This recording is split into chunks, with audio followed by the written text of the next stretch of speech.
Well, we're highly honored to have Prime Minister Mitsotakis with us today. He has had a great educational background, graduating summa cum laude from Harvard University, a little place we have in the United States. Got an MBA from Harvard, Business Administration, and also, I think, a master's from Stanford in International Relations, which is very appropriate for a country like Greece, located where it is. But Prime Minister, you've had a very successful business career before entering politics. What led you to go into politics? And then give us some tips. At least I once ran for president, didn't succeed. How you did so well in those 2019 elections. But first, what got you into politics? Well, Steve, as you know, I do come from a political family.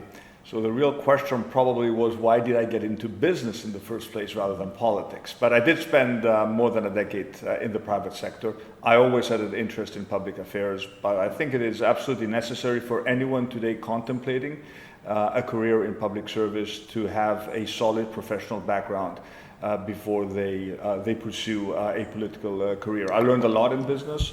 I'm much more aware of the real problems of the economy, not just the theoretical stuff you will learn at college. And also in business, by definition, you are a problem solver.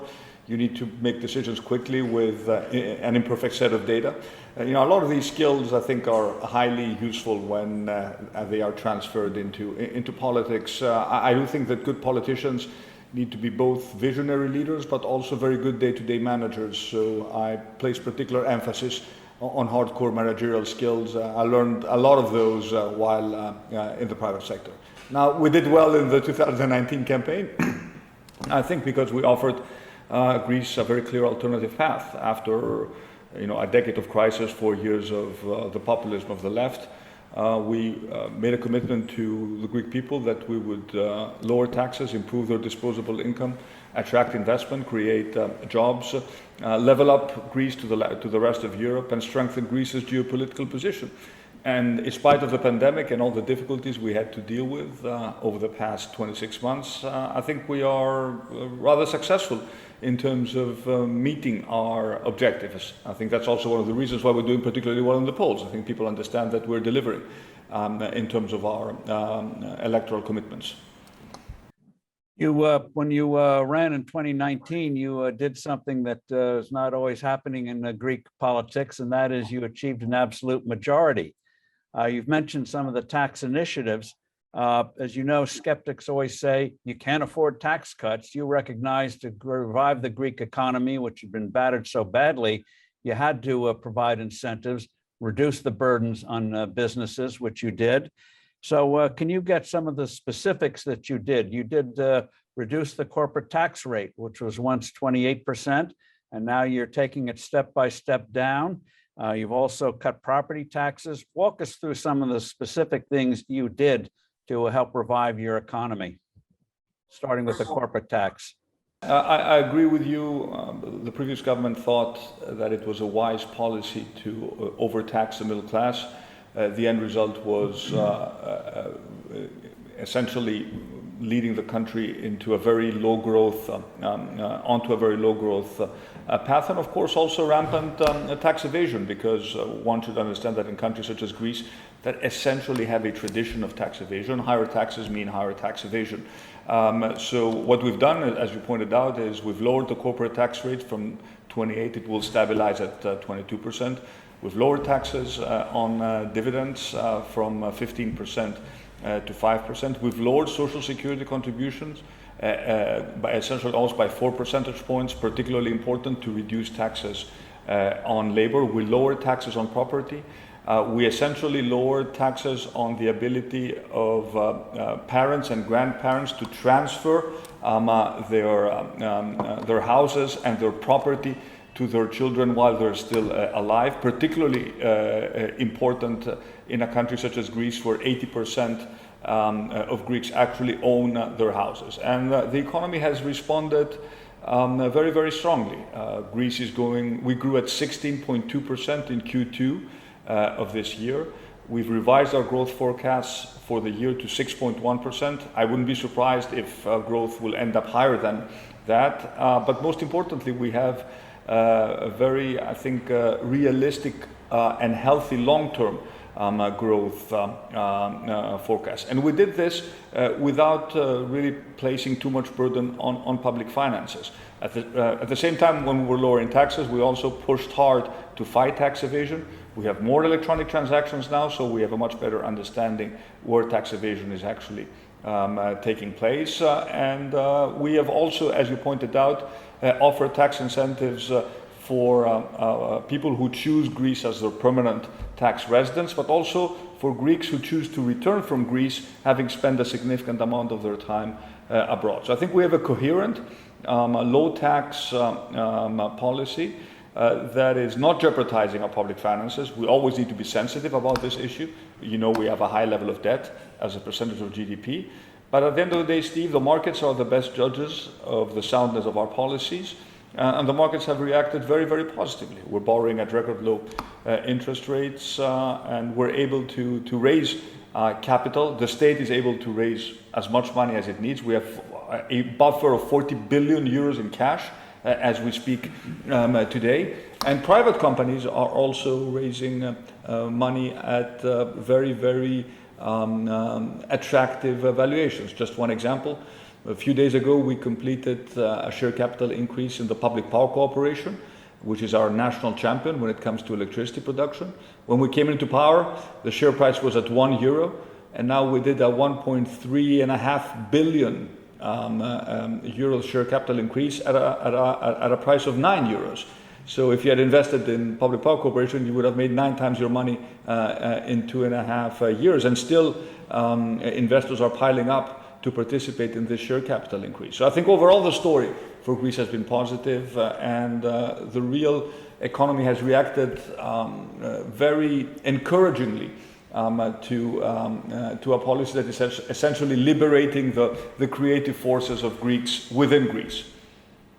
Well, it's very impressive that even with the COVID crisis, credit rating agencies have been raising your credit standing before COVID and even after COVID, which is a sign that the markets and the financial community is impressed with what you're doing, putting in incentives in a very responsible way.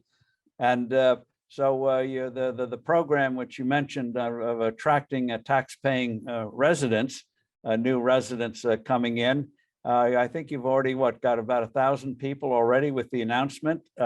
Walk us through a little more about how you see that unfolding of people saying, hey, Greece is a pretty good place to go, not only for business, but for personal reasons, not just as a tourist, but permanently.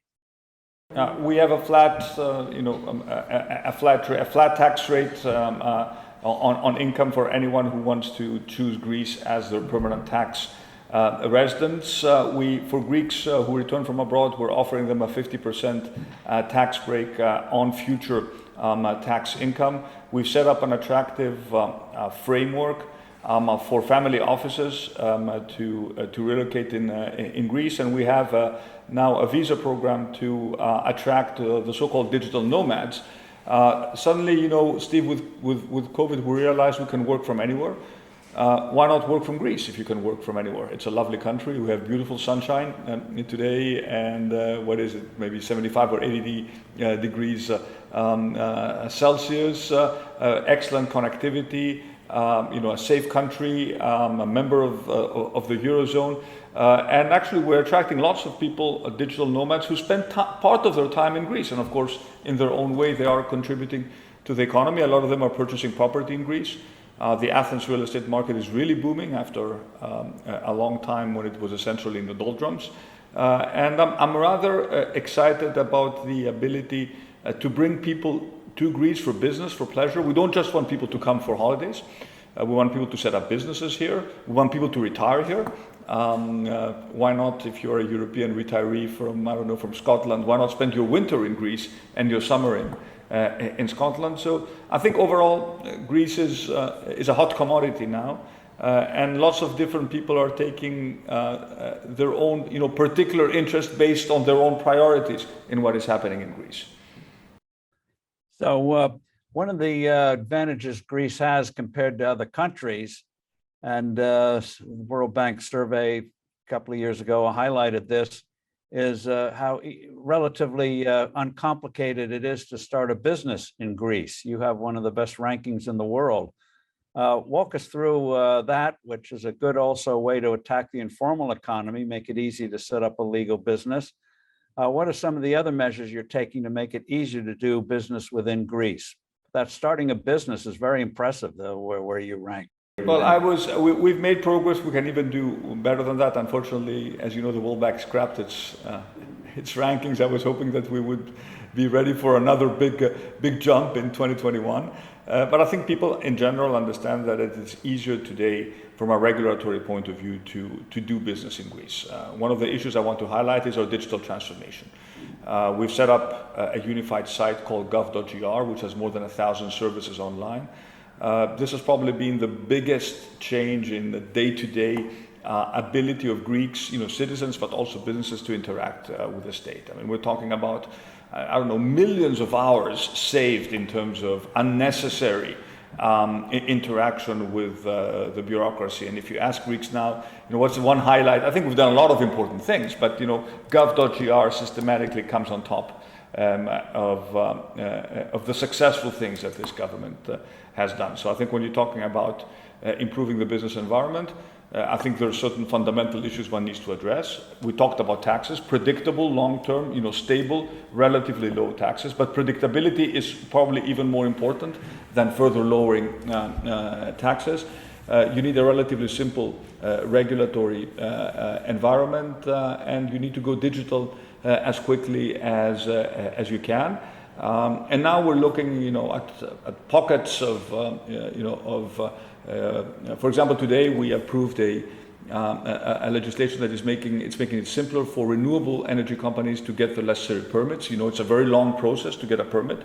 There will always be regulatory burden when you talk about these types of activities, but it's unnecessary for it to be excessive. So we're looking at all the industries that are important to us and try to simplify as much as we can the regulatory process. We're looking, for example, at transferring real estate. It still takes longer than it should, and in a market that is booming, we also want to simplify that process. But we maybe that's part of my business experience. I try to approach this from the perspective of the citizen or the perspective of the business.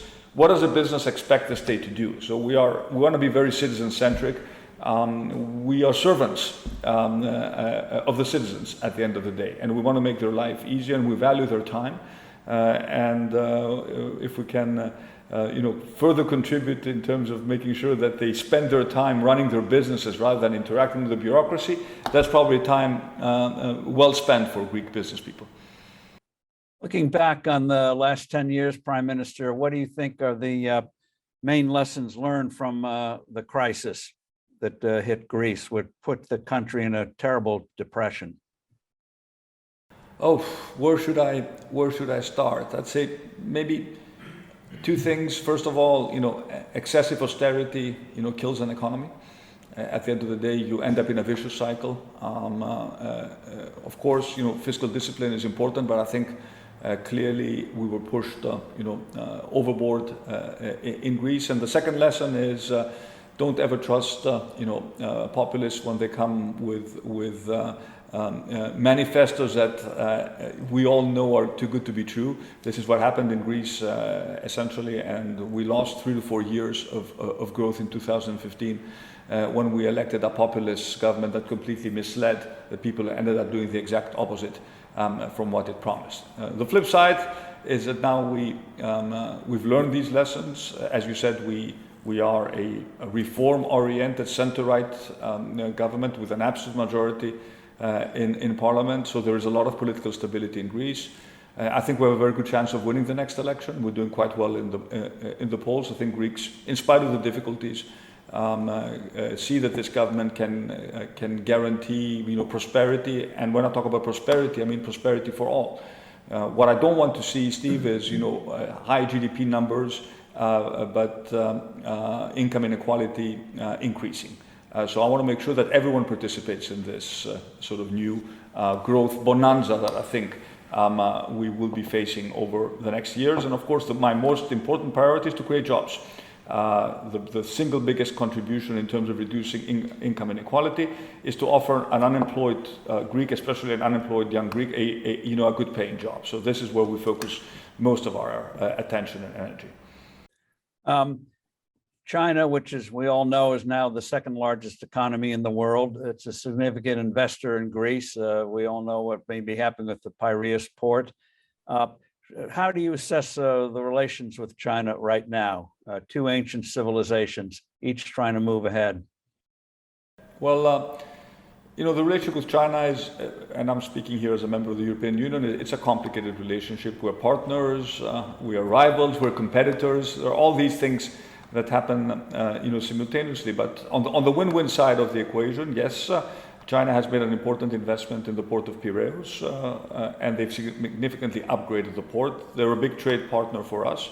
They're a big trade partner for everyone, frankly, not just for Greece. And when it comes to our cultural affinity, it is important, I think, that two ancient civilizations can establish a dialogue that may be able to transcend the geopolitical tensions of the day. It is also particularly important from a practical point of view when we talk about tourism. China is a huge market for incoming tourists. The Chinese care a lot about culture. And of course, we have a lot of cultural sites that the Chinese visitors would be interested. So forging a closer cooperation when it comes to culture is also important from an economic point of view for Greece.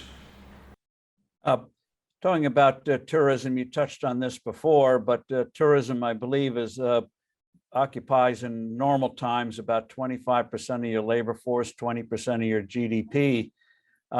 Hopefully, we don't get another outbreak in 2022. Do you see tourism fully recovering in 2022, assuming we don't get what we say in the U.S., another curveball on the pandemic front? Yes, I do think tourism will fully recover in 2022, and the reason why I am optimistic, Steve, is because it did particularly well in 2021. We started with relatively conservative projections. We did much better than we expected. The American market, and I want to stress that, has really opened up. We had 10 non-stop flights from the US into Athens a day, and I think that we're just scratching the surface in terms of American tourists also coming to Greece. So I'm quite optimistic that 2022 is going to be a bumper year for Greek tourism. But this should not be just about numbers. I'm particularly focused about sustainable tourism. I want to make sure that we don't put too much stress on our most popular destinations, such as Mykonos and Santorini. So we will be looking at destination management tools to make sure that we protect our more vulnerable ecosystems. We want to focus in high-end sustainable tourism. This is, the way we go. I would prefer to welcome less tourists that spend more money than more tourists that spend less money in Greece. So we are really engaged in terms of attracting quality investors that will help us push our product up market. And by up market, today we mean sustainable tourism. There is no up market tourist product that is by definition not sustainable. We're focusing a lot on our smaller islands in terms of making the green transition a reality for our islanders, but also for citizens who will come and visit them. We want to extend our tourism season. We want to make Athens, Thessaloniki, and other big cities, weekend destinations for European tourists. We have lots of very ambitious plans when it comes to our tourism, but the one thread that connects all our policies is sustainability and the protection of our unique natural and cultural ecosystem. Prime Minister, do you ever see yourself going back into business? I have a lot of work to do, Steve. Frankly, I haven't thought about what I will do after politics. At some point, all political careers come to an end, but there's a lot of work to do in terms of implementing our vision. We really want to change Greece. We don't just want to make incremental changes. We really want to transform the country, and there's a lot of work to do on that front. We ask me in a few years about that again, but for the moment, all my energy is focused in terms of implementing our ambitious agenda. Well, we hope your return, any return to the business world is many, many years down the road, because you are doing a sensational job. You've been performing an economic miracle. Thank you so much for joining us, and best of luck in the future. And keep those tax cuts coming, and your other positive programs, and Greece will shine again. And thank you. I'm looking forward to welcoming you to Greece maybe next summer for your next holidays. You have an open invitation. I look forward to visiting Greece soon again. It's been several years, and love to visit with you. Thank you, sir. Thank you so much.